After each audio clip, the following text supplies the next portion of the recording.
ওড়িয়া ভক্তবৃন্দের মতে এই এক পক্ষকাল সময়কে বলছেন তারা কি জগন্নাথের জ্বর হয়েছে। যে অষ্টাদশ মহাদশ রহিত ভগবত তনু,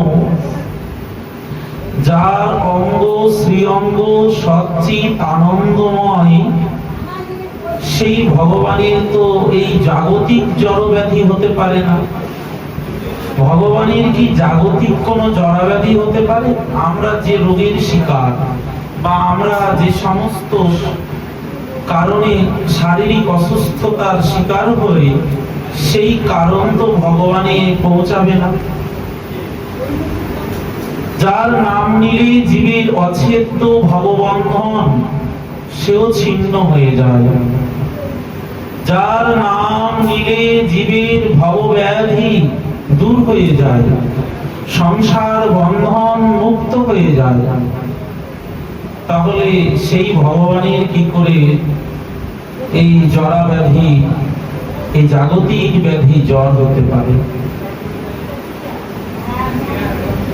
আজ বহুদিন ধরে মানুষ এটাই জেনে এসেছে, কিন্তু ভগবানের এই জ্বরের রহস্য, এই অসুস্থ লীলার রহস্য কেউ উদ্ঘাটন করেনি।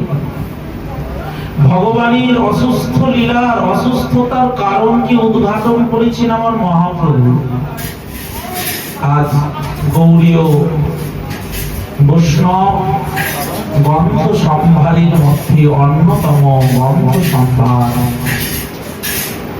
দার্শনিক গৌড়ীয় বৈষ্ণব গ্রন্থ, তত্ত্ব ইতিহাস লীলার মেলবন্ধন রূপে আজ থেকে কয়েক শতাব্দী পূর্বে ব্রজে বিরক্ত ত্যাগী বৈষ্ণবগণের অনুপ্রেরণায়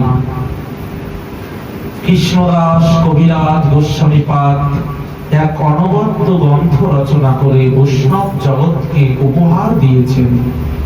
তা হল শ্রী শ্রী চৈতন্য চরিতামৃত। আর এই চৈতন্য চরিতামৃত গ্রন্থটি যদি প্রণয়ন না করতেন কবিরাজ গোস্বামীপাদ, তাহলে আমাদের অনেক কিছুই অজানা থেকে যেত। অজানা বিষয়গুলোকে আজকে তুলে ধরেছেন, বহু তত্ত্বের উদ্ঘাটন করেছেন।